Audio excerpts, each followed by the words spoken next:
Olá! Aqui no nosso vídeo, no canal no YouTube do Anti-Manual de Liderança, nessa semana, nós vamos falar sobre uma temática sugerida por uma das nossas seguidoras. Nós estamos aí ao longo das últimas semanas falando sobre o processo de demissão. E aí, no vídeo e no texto que eu publiquei na semana passada, uma seguidora comentou sugerindo falarmos sobre demissão silenciosa. E aí estamos aqui então para tratar desse tema que é tão importante para o universo das organizações e para a liderança. Primeiro, é preciso entender do que se trata a demissão silenciosa. Não, nós não estamos falando sobre aquele jeito, aquela forma de acontecer o processo de demissão em que o colaborador, ou pedindo demissão, ou sendo demitido pela organização, opta por ficar em silêncio. Na verdade, nós estamos falando de algo mais grave ainda. Nós estamos falando de um comportamento em que o colaborador já decidiu não estar mais na organização, mas permanece ali, apático, produzindo menos, indiferente perante a equipe e perante a estratégia, perante tudo aquilo que precisa ser feito pela organização. E isso traz consequências graves para o próprio colaborador, para a equipe e para a empresa como um todo. E aqui nós vamos conversar sobre essas consequências. Quando nós falamos que o próprio colaborador sofre consequências em relação à demissão silenciosa, é porque este processo ele não acontece por acaso. Na verdade, essa apatia, essa indiferença, essa desconexão entre o propósito do colaborador e o propósito da organização é algo que dói e que dói muito para o colaborador. Então é preciso ter consideração em relação a isso. A liderança pode olhar para essa situação e achar que é um comportamento indevido, inadequado do colaborador e não olhar para ela mesma e entender em que momento ela pode ter falhado no seu processo de liderança para que isso acontecesse. Em que momento ela deixou de perceber que essa desconexão de propósitos, que essa apatia, que essa indiferença do colaborador em relação à organização começou a acontecer e ela não percebeu. Então o líder, ao invés de culpar o colaborador em relação ao comportamento de apatia, de indiferença em relação à organização e que consequentemente vai terminar em um processo de demissão, ele deve olhar para si e entender em que momento no meu processo de gestão, no meu processo de liderança, eu falhei, eu deixei de perceber a desmotivação, a falta de propósito que estava acontecendo com esse colaborador. Por outro lado, para a equipe, isso também traz consequências. Se eu tenho na equipe um colaborador que está produzindo menos, que está apático, que está desengajado em relação ao trabalho, em relação à empresa, isso pode causar sobrecarga de trabalho para outras pessoas. Esse colaborador, ele já não faz mais questão de estar ali, ele já não faz mais questão de cumprir com as suas obrigações, muito mal ele faz o seu feijão com arroz. E isso sobrecarrega a equipe, gera aquele clima ruim de burburinhos, de conversas em relação a isso, até mesmo de questionamentos em relação à liderança. Se a liderança está ou não está percebendo que isso está acontecendo, por que não está tomando nenhum tipo de atitude? Ou seja, o clima da equipe, o clima organizacional fica comprometido quando nós temos uma situação de demissão silenciosa acontecendo ali. Na verdade, é um silêncio, mas um silêncio que fala muito. Na verdade, é um silêncio que grita.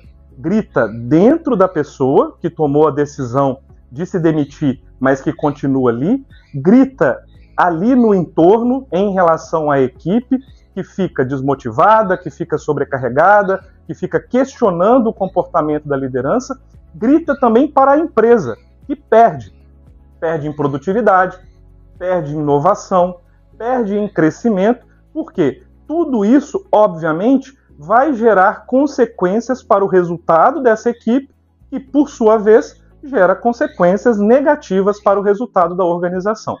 Então aqui nós precisamos pensar de como que a liderança deve cuidar da sua equipe. E esse cuidado, ele passa por escuta, ele passa por segurança psicológica, ele passa por esse cuidado que, na verdade, vai muito além de olhar para os números e de olhar para os indicadores. Você, líder, precisa olhar para as pessoas. Você, líder, que está assistindo agora esse vídeo, pode estar se perguntando, e deve estar se perguntando, será que neste momento, na minha equipe, está acontecendo algum processo de demissão silenciosa? Será que em algum momento eu deixei de perceber, eu deixei de ouvir, eu deixei de dar espaço com segurança psicológica para que as pessoas falem sobre como elas estão sentindo, sobre como elas estão engajadas ou não, como elas estão motivadas ou não para o trabalho e para a conexão delas com a empresa?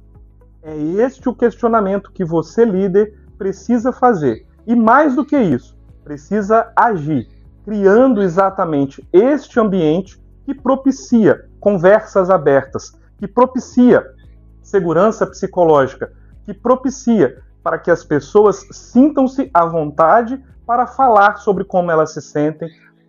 Então, você, líder que está assistindo esse vídeo agora, precisa olhar para você mesmo e entender qual é a sua responsabilidade quando nós estamos falando de um processo de demissão silenciosa. Não, você não deve ter a atitude de ficar responsabilizando somente o colaborador pela falta de produtividade, pela apatia, pela falta de engajamento. Você deve olhar para você mesmo e entender em que momento do meu processo de liderança eu falhei. Em que momento do meu processo de liderança eu não dei espaço para que esta pessoa falasse. Eu não garanti a segurança psicológica necessária para que a pessoa trouxesse aquilo que está incomodando em relação a ela, em relação ao trabalho, em relação à organização. Até mesmo para que, se for o caso, aconteça um processo de demissão com naturalidade. Se for o caso de que a pessoa realmente está tomando a decisão de não estar mais ali naquele ambiente, de que este processo seja um processo respeitoso para esta pessoa, para a equipe e para a organização. E é sua responsabilidade como líder garantir que tudo isso aconteça de forma respeitosa, uma vez que um processo de demissão silenciosa, no final do dia, no final das contas, ele vai gerar uma demissão de fato que vai ser desgastante para a pessoa que sai, para a equipe e para a organização. Então, reflita sobre a sua responsabilidade, sobre o que pode estar acontecendo agora, neste momento na sua equipe. Será que não tem processos de demissão silenciosa em andamento neste momento na sua equipe? Reflita sobre isso. E mais do que refletir, tome ações concretas para garantir um ambiente com segurança psicológica, um ambiente em que as conversas aconteçam de forma aberta e respeitosa, garantindo assim um ambiente de trabalho saudável para todos.